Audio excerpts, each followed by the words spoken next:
Welcome to another episode of Innovate Presents Entrepreneurs in Tech. And we're delighted to have our guest today, Matt Macunas. Matt, pleasure to have you, buddy. Pleasure to be here. Absolutely. Before we get started and dive into it, I would like you to give us a small introduction of yourself and a little bit about your insight in the tech industry or background. So for myself, I'm a co-founder with a European-based climate analytics startup. I also mentor a few other startups, either being involved with Innovate or through Clean Tech Open. Had a long history in public service, not as any sort of elected official or anything like that, but just seeing public policy and how it intersects with clean energy and sustainability and getting me involved in that sort of realm. So that's probably the direction of our conversation, I'm guessing, today. Absolutely. Absolutely. Um, well, we'll start by you sharing your journey with us in promoting electric vehicle adoption and running a campaign. And what were the key challenges that you faced? Yeah, so talk about a passion of mine for a while there. I could actually date that back to maybe 2010, reading a Time magazine article about electric vehicles. It was like GM's EV1, and oh, by the way, the Volt and the Leaf are about to come out, Hmm. right? And so that's what kind of sparked the interest right there. Like, I really like this sort of thing. My next vehicle, maybe. Well, it turns out it was like maybe 2015. Picked up a used Nissan Leaf. I was working for like an environmental clean tech type organization, the Connecticut Green Bank at the time, and I was kind of this exemplar, the only one bold enough to get a short range electric vehicle and test the bleeding edge of range Yes. adequacy around my, albeit small state, right? And so that's what got me into electric vehicles, really paying attention to that space. Uh, Kind of the next at that moment in time, almost 10 years ago, like the next big thing in clean tech, right? Like, okay, what do you do to solve climate change? Well, shift off fossil fuels, go to electricity, try to jump a bunch of sectors of the economy onto electricity. And then transportation is the big one, right? So doing the Gretzky move, going to where the puck was going to skate to, right? So to that effect, I wanted to run a few different programs there. One of them, I partnered with Yes. Nissan to run a group campaign selling electric vehicles. Of course, it was their electric vehicle. I was partnering with them on the Leaf, selling to largely solar power customers, people we knew who already had solar, Hmm. like me, so that they could just make their own fuel, right? The value prop is just there all day. Even if you're in a state with high retail electricity rates, you could still beat it, right? So, best thing for yourself, um, both in terms of economics and environmentalism, as I was seeing it at that moment in time. Go all in, make the power, drive on it. So, sold over 100 Nissan Leafs. That was a lot of fun. Wow. For a moment in time earlier on, before the market started taking off, there's a whole bunch of Teslas in my town Yeah. here. Whenever I saw one driving around on the Yeah. road, I would have that same pride that like a car dealer might have. Like, that was one of mine, right? So that was great. I ran this other program. It was really experimental. It was involving the voluntary carbon Uh-huh. markets, trying to create carbon offset credits from electric vehicle charging. So, like turning kilowatt hours into avoided tons of emissions using this complex methodology. Is actually relatively simple methodology, but like complex to implement. And we were doing something that was really cutting edge on that tip. Electrify America was first to base with that. We were kind of second, but we were having a group Hmm. campaign that wasn't just our assets. And so this was kind of head spinning, right, of a project. Like I was involved in trying to draft the legal agreements that would bind over like 30,000 partner assets to us. Like, okay, we'll lend you the environmental attributes of these avoided emissions so that you could turn them into offset credits, so that then maybe you could sell those offset credits, and then maybe you could remit those proceeds and then speed up the market for getting more electric vehicle chargers out there faster, right? Like that was the whole premise. Hmm. Um, so it was complex. It involved utility partners. It involved app developers. It involved network owner operators, and it was a blast. I mean, talk about like soldiering through a murky environment that you're not used to. Like California, they had a government run program for something very similar. A few more states have it now, Yeah. but this was something where it was like the program wasn't even there yet. It wasn't even like developed, and you're just like testing things out. Are they going to work on the front end? It very much resembled Startup World, actually, which I'm sure we'll get to. Like it resembled being at a startup and trying something new for the first time Hmm. in tech. It was Very fascinating. interesting. Very interesting. I mean, what inspired you to start the also clean energy revolution, and and what impact you would hope it have in the energy space? So I knew there was all sorts of like hunger out there for information about the clean economy, Yes. right? Like everyone wants to know a little Yeah. something. Um, there's a collaborator team that was international. Hmm. They were willing to be authors on this. They all had different Yeah. specialties and interests. They were all kind of rowing in the same direction, but it would be like battery storage, electric vehicles, environmentalism, carbon management, whatever it is, solar and wind. And so we would just, have a good time getting our feet wet, practicing. What's the term for the music industry like behind you? Like, practicing your chops. There you go. Getting our chops. Yes. When it comes to writing and Yeah. authorship, and with myself, trying to combine generative AI, like I'd be having a lot of fun in the early days of having AI make these images. Like they were just past like the three-legged and six-fingered Yeah. sorts of picture outputs that you would get, and good enough to pair with some articles. And so I was having some fun with like the written word and trying to find the right image for it. And then putting that out there in a way that we could just educate people, right? And have that content running. There's a lot of different places you could find that sort of thing, but it was our effort to make a Hmm. contribution in that space. Amazing. I mean, two things already we talked about you involved with. Now, what about Weather Trade Net's mission and how it fight climate change? So with Weather Trade Net, what I like to say is the world probably should have attacked climate change mitigation Yes. in the Yes. 1990s. Hmm. And now it's an adaptation Yes. game. Like, oh, it's here. We got our postcard from the future last year with like record breaking extremes every year, kind of possibly the new normal now. And so, uh, fighting climate change, I guess it's less about us bringing the brass knuckles than bringing the armor, right? Like by forewarning, foreshadowing people, educating them in advance of what might happen on their property. So, Weather TradeNet is a physical climate risk analytics firm formed by climate data scientists who decided to they want to still write some papers, but make products while they're at it, right? And that there was an opening space for this, really, that was being driven not only by corporates that want to analyze their own risk, like what's my uptime downtime profile and years to come due to wildfires or floods or things like that. Can my employees access my property, or should I take a long holding position on these like shoreline resorts, right? If it was sea level rise, it's not only for voluntary like mitigation reasons like that, but also like 80 governments around the world are now implementing regulations that are pushing in that direction in the interest of investor transparency. Like, all right, how's your balance sheet exposed to the physical risks that are driven by climate change, right? And so, all sorts of corporates, as of really, it's kicking in this year and next year in a lot of big ways. The SEC in the US, it's on pause right here, but all of Europe is moving forward. There's a lot of other countries around the world, Australia, Japan, Malaysia, I could just run a list, that are saying, hey, large and listed corporates, banks, insurers, etc., get smart on this. So this is a space where we feel like we could play.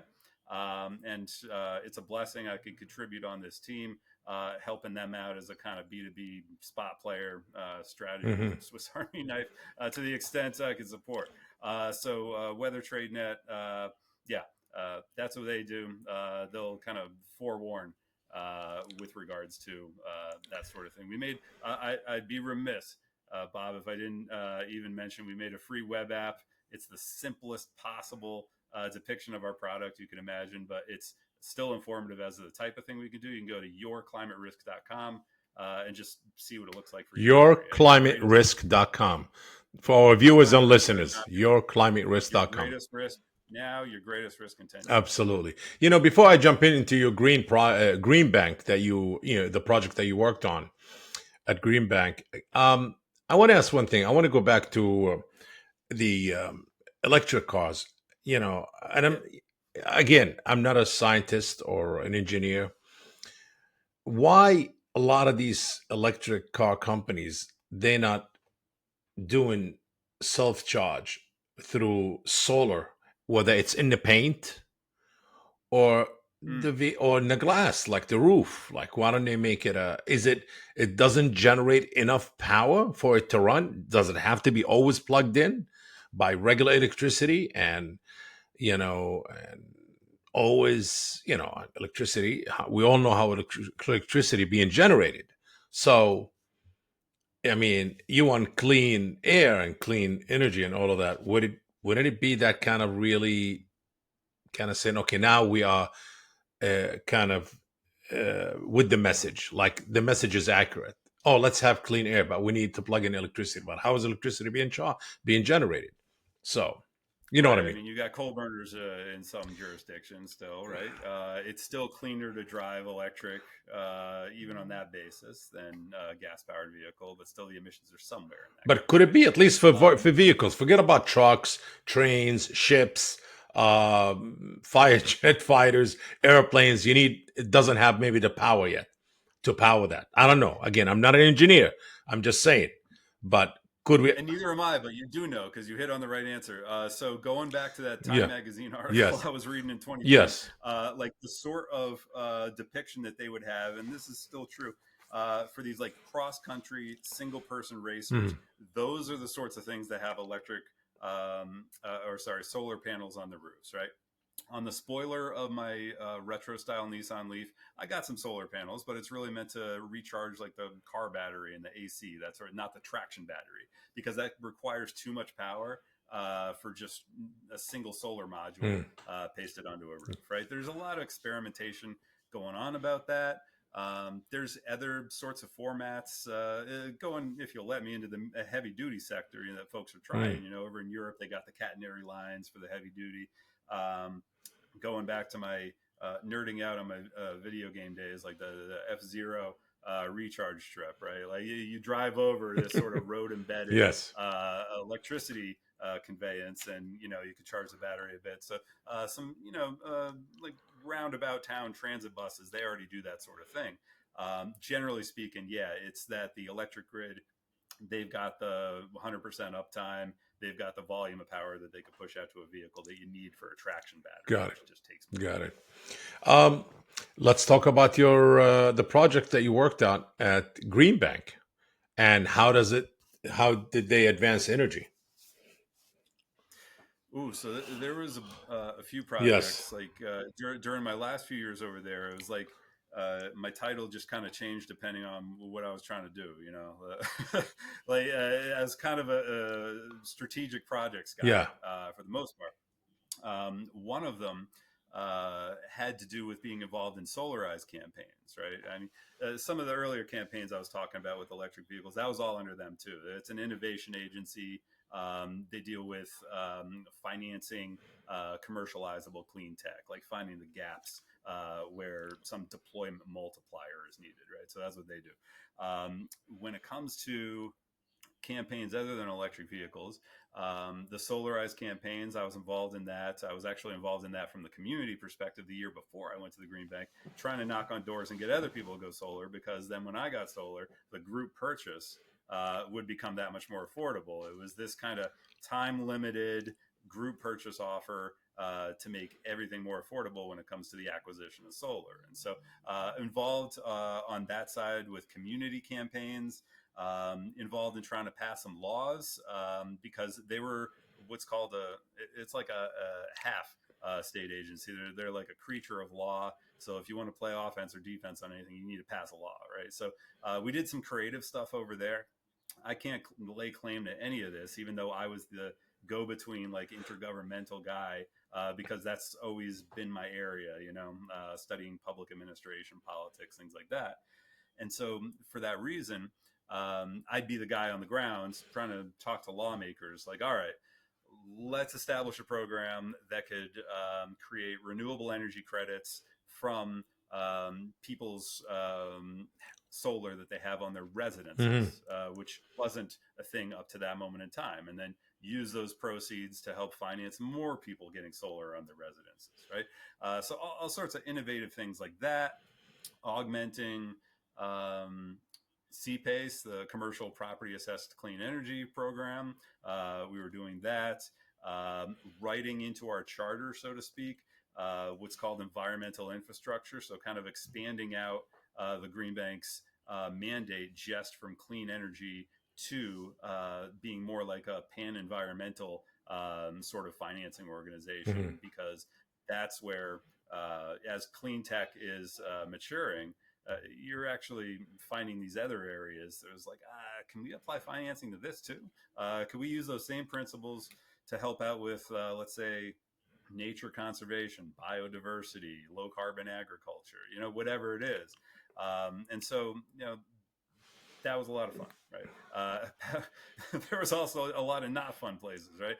Passing laws is not like Yes. the easiest thing in the world, and they have that stereotype about sausage making. You don't want to see how it happens. You don't like the result. You don't Yes. want to see how it happens. So, there's that sort of aspect to it, and it's hit or miss, just like anything else is. But we had some good times. We got some laws passed. We ran some community campaigns. Got a lot more people around Connecticut involved in clean energy with adopting that for their home, their business, their Hmm. institution. Interesting. How do policy, marketing, and outreach intersect in clean energy? And what strategies are effective in driving the change? So, you know, a lot of this is driven by policy. That's what's upstream, right? Like, is clean energy affordable in your neighborhood? Well, that kind of depends. What do the tax credits look like? Are there state or utility incentives to adopt that sort of thing? What does the rate structure look like to reimburse you, right? If you're feeding power back to the grid. These all layer together and they form the ecosystem for, okay, it doesn't make sense to adopt one form of clean tech or another. And so this is like, you could even observe that, like, writ large with Inflation Reduction Act from the feds, right? Like, the Biden administration 10xing the Obama administration's investments into clean tech, right? Like, this generational investment, and now it's on them to sell it, right, to the electorate. Like, and that's where the marketing comes into play, following from the Hmm. policy. That's where the outreach comes into play, following from the policy. Is, all right, make people aware of it. Now that we've enabled it in their jurisdiction, now the monies are there to make things economic. Now make it happen. An example that I think might be good right here is um, seeing solar PV um, salesman at Home Hmm. Depot or like your local Yeah. hardware store, as opposed to like Whole Foods or like the granola co-op. Like, they're selling solar modules at Home Depot because it's economical for the everyday person, right? Like, no matter what, we could find a way to make this work for you, to make clean energy work on your roof. That's policy right there. That's governed by how policy sets the upstream considerations for the adoption of those sorts of technologies. So that's how I see that sort of nexus. Got it. Interesting. Very interesting. I mean, I would say extremely insightful for our viewers and for me. For me, actually. Um, how have your degrees influenced your approach in addressing climate and sustainability challenges? So, hmm, my degrees earlier on, it was political science in the early years, One. bachelor's, and then public administration for a master's. At least with a master's, I tried to move it in the direction of some electives like energy Yes. law and business, where you can layer some stuff in that starts to relate. And so you could see why, like yourself, you were telling me you're no engineer. Like I'm no engineer either. I'm not going to invent your widget. I'm dealing with the policy side where it's how does this interact with society, right? Like that's kind of the lens on which I'm taken, and that's informed by the academic approach that I was doing earlier on. Like since then, um, it was during the pandemic. There was this all virtual certificate that Yale started offering for financing and deploying clean Hmm. energy. So that's kind of in the wheelhouse right there. I had to learn a lot of energy physics and finance that I thought I already knew, but I didn't. But for the most part, it was in the political, societal sort of area there that my academics came in and informed that. Um, yeah, that's what I got. Interesting. Um, you know, you provide flexible support to early stage tech startup teams. And how do you navigate the uncertainties of it to inheriting a startup? Should I say this in a simpler way? How do you navigate, let's say, the uncertainties of the inherent in the startup world? So I'm saying this not because my wife got home and she might be within earshot, but I have a spouse with a salary for starters because I'm not salaried anymore. Like I'm in the startup world, right? So like you don't know. Here's one piece of advice: you don't know how long you're going to be in that sort of scenario, right? Where it's feast or famine, grow what you eat, um, make this machine work, whatever it is that you're trying to construct, and what that runway is going to look like until self-sufficiency, right? And so sometimes it's fun, sometimes that could be hard, but number one, um, credit where it belongs with the family right there, Yes. because I've got the ability to not go instantly into bankruptcy.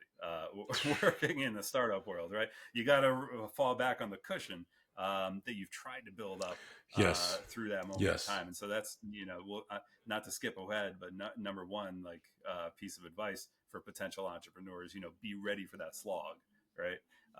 So that's a piece of it right there. Let's see.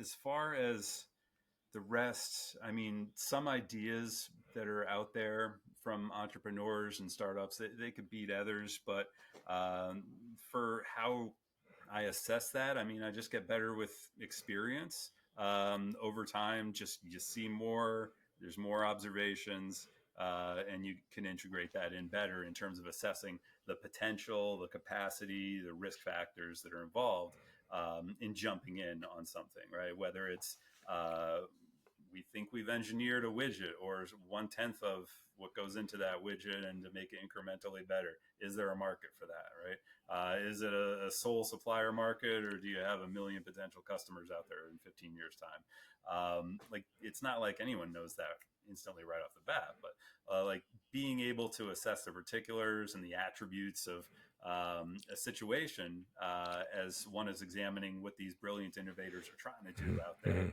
Mhm. it helps over time Yes. figuring that out. Yeah. If you could do it at a glance, great, that much faster. What techniques do you use to help climate startups to grow and reach their audience? Hmm.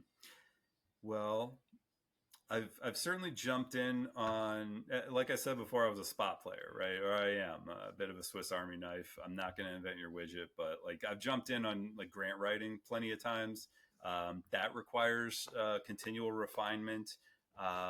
There's I've run into some entrepreneurs who strike it rich the first time, like, we just got $200,000 from a science lab and it was our first application. Great. Like that's an outlier right there, right? Most of the time you're going to be knocking on 20, 30 doors before you get your winner, right? So as you're going through that process, you could refine your pitch, figure out what works, and keep on moving along. So, that was one way of doing it. A lot of it is supporting not necessarily with product development, but with outbound, right? figuring out the strategy behind targeting and segmentation, and then what are the tactics that are most effective in getting one's product or service in front of an audience, Hmm. right? One of those, one of our favorite actually is LinkedIn, right? You can find all the decision makers. Correct. You could do personal organic outreach, Hmm. that sort of thing. It's an assessment of which traction channel and marketing is going to be working best, whether it's like bulk cold outbound, if anyone responds to that, or if you're actually striking with it, or if it's just one-on-one sounding out the market, asking for meetings and requesting things on that basis. Um, you get better over time. But what I've learned, two things. Number one, when you are bootstrapping a company, Hmm. right, you're revenue, but pre-investment, then your considerations are vastly different from if you got play money. Like, here's $1 million, the seed money came in. Like, then you could respond to all these vendors who are offering you this, that, and the other. Until then, you need to learn from them and then do essentially the function that they're doing, or at least test it out to figure out, okay, the overarching general contractor esque strategy of assembling things or the pieces together, and then the tactical implementation of which traction channel for B2B outbound are you picking. Um, there's a lot behind that, but the other thing I've learned is that once you're out there as a company founder or some involvement in a Hmm. startup in a co-founder basis, you're on everyone's marketing list, right? And Correct. so you can actually learn from that. Like, pro tip, you could take those calls. I understand their pain because I'm trying to reach out to other people and take my calls. So I'll take other people's pitches and then just learn what they're doing and how they do it. And then eventually try to, if not integrate that, at least remember them, so that with the other startups I try to help, I'll at least be able to give a nice referral to this, that, or the other company in this sector, that sector, that sector. Well, I mean, So that's the approach I take. that leads to the next question, which really relates to what he just said, is building client relationships and partnership is crucial for a startup. The same thing, take their calls, build that relationship, see what you can benefit from, how you can help, because you feel their pain. And any business, I mean, not just startup, it's all about client relationships and partnerships. And for startups at least, what's your advice for founders who's looking to establish that type of, a nurture, meaningful relationship or connection or partnerships, for their climate and sustainability, in that sector? Hmm. So this will probably go all over the place. Like, there's a lot of stream of consciousness available between that prompt and my answer. Yeah. Meet other founders for Yeah. starters. Even if it's you're in the middle of, I don't know, like Gary, Indiana, or Duluth, or you're not in New York City. You can still find places in the online space like Slack channels, Discord, WhatsApp. There's listservs out there where you can connect with other people who are trying to do the same thing, and the resource providers who are involved with that. Lots of free content out there for Yes. startups, either on a freemium basis or just like out of the goodness of everyone's hearts, right? Like, there's no shortage of people who are trying to spur the economy Yes. because they know small to medium enterprises are like the heart blood, the lifeblood, or the heart of American Yeah. business, right? So everyone's trying to make more of them. There's going to be a lot of resources out there to be supporting startups in that regard. I guess number two of a main point right there is when it comes to approaching potential clients, you want to not necessarily go to them like, here's my solution, I know the solution for you, this has got to be it, right? It's, use humility and an open ear about that, and just ask them, like, how do you work, and what do you work on, and what are your pain points, right? That's the main factor, is trying to resolve those pain points, and then just listen, right? And be ready to pivot, and be modular as far as what you think you're working on versus what is actually needed in the market after some validation. Um, you know, there's uh, a temptation, I guess, like if you encounter a little gem of advice from somebody, like, oh, okay, let me spend the next 72 hours straight like remaking my product. Like, don't do that. Like it's a balancing act. Yes. Just incorporate that form of feedback, though. Um, people people buy from people, right? They don't necessarily buy a sentence on a website, Yes. right? So don't be afraid to go out, meet anyone in any sector, just talk to people, like learn how they work, how they think, but more so like who they are, right? And let them know who you are as a person, because that can only accrue to your benefit over time, assuming you're on board, right? Everything's above board with you as a person, then you're all good, because there's no shortage of opportunities out there No. for people in like a given diaspora to intermingle years down the roads. Let me use as an example. I'm going back to my political days, like working at the Capitol. There'd be people working in the mailroom, or like janitorial, cafeteria, something like that, and then they decide, oh, I'm going to take a leap. I'm going to do something different. I'm going to try to run for office now. I'm not just going to clean this building. Like I'm going to help run a committee or something like that. And it actually works. Like there are some people who do that. So you never know if the person who you're meeting in a given spot, even if they're not helpful to you right there when it comes to the whatever it is you're trying to Yeah. develop, they could still be helpful for you later on down the road in ways that they don't Correct. even imagine yet, right? Absolutely. In their next job or in the next role, something like that.